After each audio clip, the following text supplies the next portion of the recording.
Hello दोस्तों, आज का हमारा पेपर जो केवीएससी पीजीटी हिंदी का पेपर था, उसमें किस प्रकार के क्वेश्चन पूछे गए और क्या क्या उनके आंसर रहेंगे, ये सब जानने के लिए आप मेरे साथ बने रहिएगा।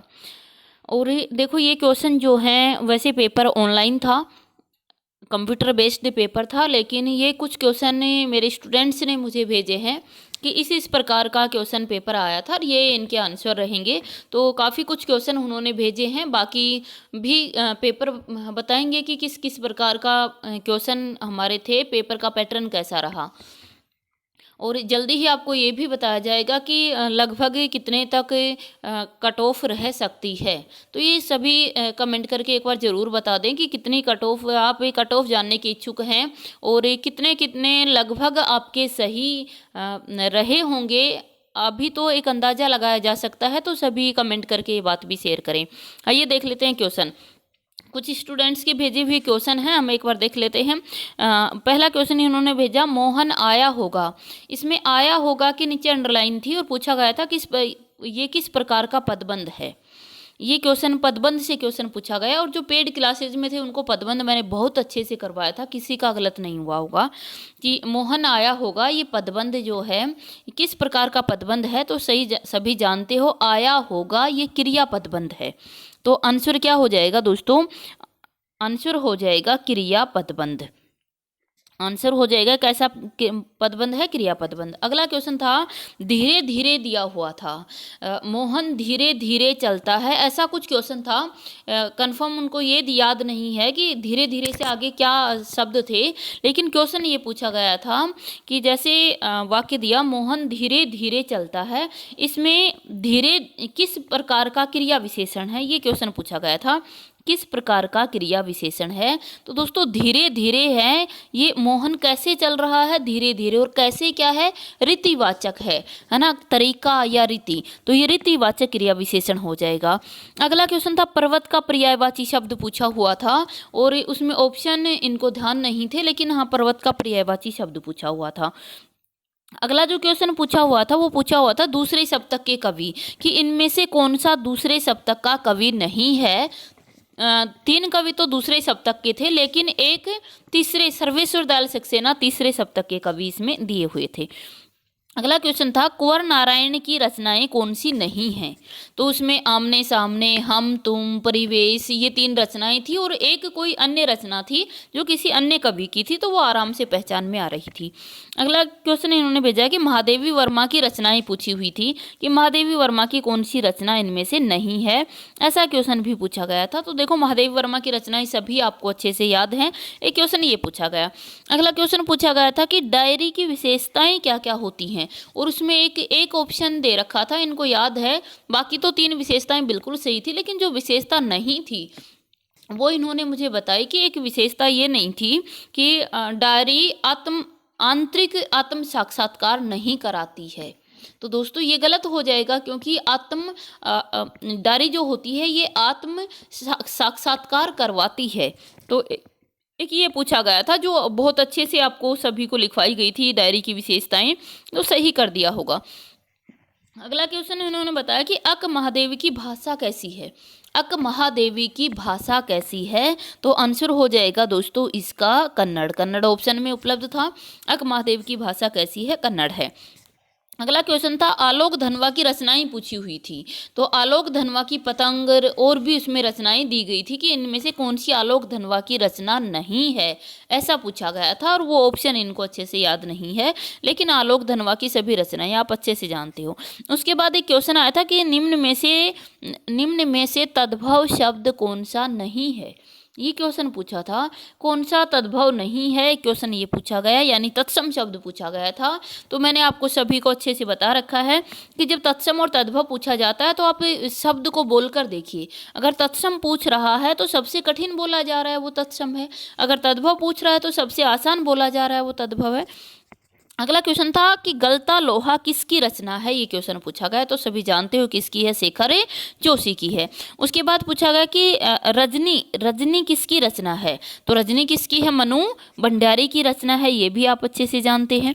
अगला, जामुन का पेड़ किस प्रकार की रचना है, ये क्वेश्चन पूछा गया था। तो जामुन का पेड़ किस प्रकार की है, हास्य व्यंग्य प्रधान रचना है जामुन का पेड़। अगला क्वेश्चन था आत्मा का ताप, ये इनसे एक पंक्ति आई हुई थी आत्मा के ताप से कि हम बदला लेगी हमारी आत्मा का, ऐसा कुछ पंक्तियां आई हुई थी और वो पंक्तियां पूछी गई थी किस रचनाकार की हैं, तो किसकी हैं, सैयद हैदर रजा की वो पंक्तियां थी आत्मा के ताप से।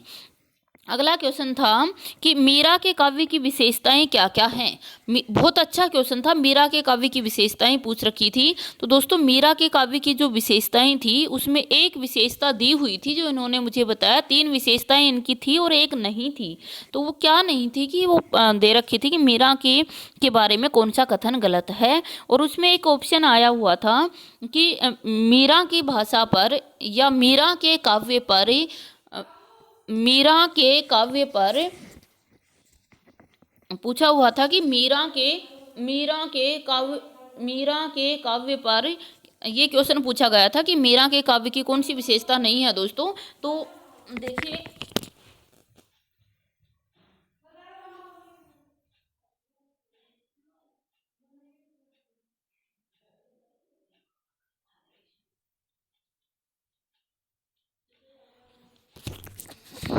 सॉरी दोस्तों, आवाज़ ब्रेक हो गई थी ना। तो बताइए मीरा के काव्य की विशेषता कौन सी नहीं है, ये क्वेश्चन पूछा गया था। तो मीरा के काव्य में एक दिया हुआ था कि मीरा के काव्य पर निर्गुण का प्रभाव नहीं पाया जाता, बिल्कुल भी नहीं पाया जाता, ऐसा कुछ दिया हुआ था। तो दोस्तों ऐसा ये जो था ये गलत था ना, कौन सी विशेषता नहीं है ये तो पूछा था। अगला क्वेश्चन था कि रघुवीर सहाय की विशेषताएं बताइए। तो दिया हुआ था कि जो रघुवीर सहाय हैं उनकी उनकी विशेषताएं दी हुई थी और 3 विशेषताएं बिल्कुल सही थी, लेकिन उसमें एक रघुवीर सहाय की विशेषताओं के अंदर एक जो थी वो उसमें नहीं थी। अब वो कौन सी नहीं थी ये तो नहीं दिया हुआ, ये तो उनको याद नहीं था, लेकिन जब क्वेश्चन को पढ़ रहे थे ना तो वो आराम से निकल जा रहा था, क्वेश्चन देखने से लग जाता था कि रघुवीर सहाय की कौन कौन सी रचनाएं हैं, मतलब कौन कौन सी विशेषताएं हैं, एक नहीं थी, वो आराम से निकल जा रही थी। अगला क्वेश्चन पूछा गया था कि दुष्यंत कुमार की गजल की कौन सी विशेषता नहीं है, ऐसा क्वेश्चन भी पूछा गया था कि जो दुष्यंत कुमार की जो गजल है ना, गजल की कौन सी विशेषताएं नहीं हैं, ऐसा क्वेश्चन पूछा गया था। तो 4 विशेषताएं दे रखी थी उसमें कि गजल जो होती है अपने आप में स्वतंत्र होती है, बिल्कुल सही है, स्वतंत्र होती है। और एक ऑप्शन यहाँ दिया हुआ था, उन्होंने बताया कि दुष्यंत कुमार की गजल जो है वह राजनीतिक और सामाजिक व्यंग, राजनीति और सामाजिकता पर व्यंग नहीं करती, तो यही गलत हो जाएगा, बाकी सभी विशेषताएं थी। अगला क्वेश्चन पूछा गया था कि एक पंक्ति दी गई थी कि प्रति क्षण है ना निराला, ऐसे करके एक पंक्ति दी गई थी, ये किसकी थी, ये पथिक से ली गई थी और पथिक किसकी है, रामनरेश त्रिपाठी की। अगला क्वेश्चन पूछा गया कि पंत की कौन सी रचना नहीं है, सुमित्रानंदन पंत की रचना पूछी गई थी, तो वो सभी जानते ही हो आप कौन सी रचना है और कौन सी नहीं है। अगला क्वेश्चन था भवानी प्रसाद मिश्र के काव्य की विशेषताएं पूछी हुई थी कि भवानी प्रसाद मिश्र के काव्य की कौन कौन सी विशेषताएं हैं और कौन सी नहीं है, ऐसा कुछ क्वेश्चन पूछा गया था। तो वो क्वेश्चन जब हम पढ़ रहे थे कि भवानी प्रसाद मिश्र की कौन सी विशेषताएं जो हैं वो नहीं हैं, ऐसा क्वेश्चन पूछा गया था। तो उसमें दे रखा था कि भवानी प्रसाद मिश्र की कविता सहज लय की कविता है, तो वो भी सही था। एक था कि भवानी प्रसाद मिश्र की कविता पर ही गांधी जी का प्रभाव था, तो वो भी बिल्कुल सही था। एक भवानी प्रसाद मिश्र जी का दिया हुआ था कि इनका जो काव्य है वो गांधी आस्था के कारण अहिंसक और सहनशीलता बन गया था, ये भी सही था। और एक जो ऑप्शन था वो आंसर हो जाएगा, वो सही नहीं था, वो उनको याद नहीं था। अगला क्वेश्चन था भाई ये दुष्यंत कुमार की गजलों की विशेषताएं क्या क्या हैं, तो ये बता ही दिया। अगला था कि पंडित ओलोपुद्दीन क्या थे, है ना, पंडित ओलोपुद्दीन क्या थे, तो उसमें ये सभी आपको पता ही है क्या थे, वो ऑप्शन दिए हुए होंगे उसमें। मैं जमींदार दिखा रखा था या फिर साहूकार दिखा रखा था, तो ऐसा ऑप्शन होगा उसमें। अगला क्वेश्चन था मियां नसरुद्दीन की विशेषताएं क्या क्या थी, कि जो मियां नसरुद्दीन है उनकी क्या क्या विशेषताएं थी, ऐसा क्वेश्चन भी पूछा गया था।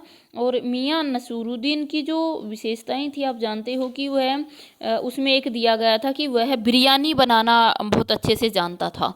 तो दोस्तों वो गलत हो जाएगा, बाकी तीनों विशेषताएं सही थी। बिरयानी बनाना नहीं, वो अनेक किस्म की रोटियां बनाना जानता था।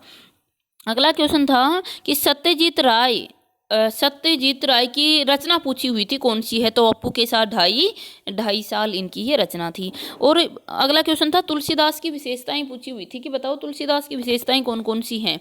तो वो सभी जब आप पढ़ रहे थे चारों तो आराम से तुलसीदास की विशेषताएं वहाँ से निकल जा रही थी।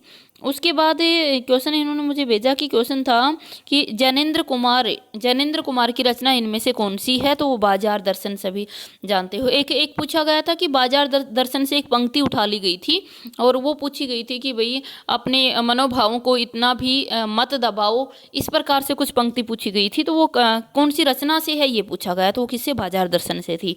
अगला क्वेश्चन था भीमराव अंबेडकर का कोई भाषण संग्रह दिया हुआ था शायद, कि किस नाम से दिया हुआ था, ये क्या है, तो भाषण संग्रह था शायद।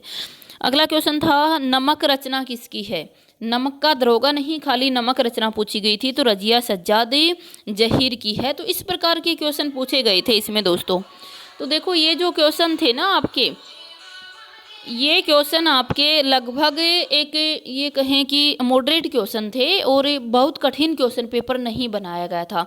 एक क्वेश्चन पूछा गया था कि पत्र के अपने से बड़ों को पत्र लिखना चाहते हो तो कौन से संबोधन शब्द का प्रयोग करोगे, तो श्रीमान शब्द वहाँ दिया हुआ था, सभी जानते हो बड़े को कर रहे हैं तो श्रीमान शब्द का प्रयोग कर लेंगे।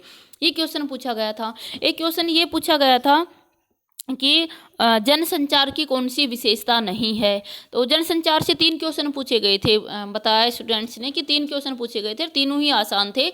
जो उन्होंने कहा मैम आपने जो जनसंचार का कराया उसमें से 3 क्वेश्चन आराम से हमारे निकल गए थे। तो जनसंचार से 3 क्वेश्चन पूछे गए थे। एक पूछा गया था कि शायद जनसंचार की कौन सी विशेषता नहीं है कि तुरंत इसमें फीडबैक मिल जाता है, तो ये दिया हुआ था, तो वो विशेषता उसकी नहीं होती है, फीडबैक तुरंत ही नहीं मिल जाता है जनसंचार में।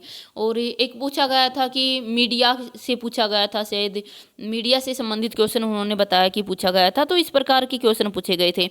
ग्रामर जो दिया गया था वो बहुत ही आसान दिया गया था, सभी का आराम से निकल गया था कि कौन सी सौहार्द शब्द पूछा हुआ था, कौन सा शब्द शुद्ध है, तो सौहार्द उसमें से शुद्ध था।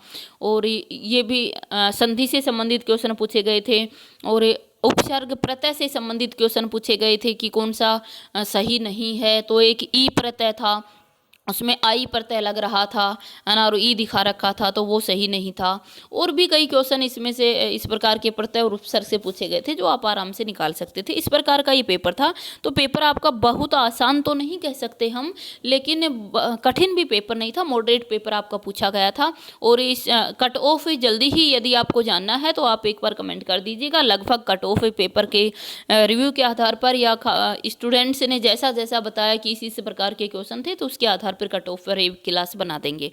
तो ये इस प्रकार का हमारा पेपर रहा और आशा करती हूँ सभी को कुछ क्वेश्चन आपको भी याद हैं तो वो क्वेश्चन आप भी शेयर कर दीजिएगा, और क्वेश्चन है तो और क्लास बना देंगे। ये कुछ स्टूडेंट्स ने जल्दी जल्दी में क्वेश्चन शेयर किए हैं और मैं उनका धन्यवाद देना चाहती हूँ जिसने भी क्वेश्चन शेयर किए हैं।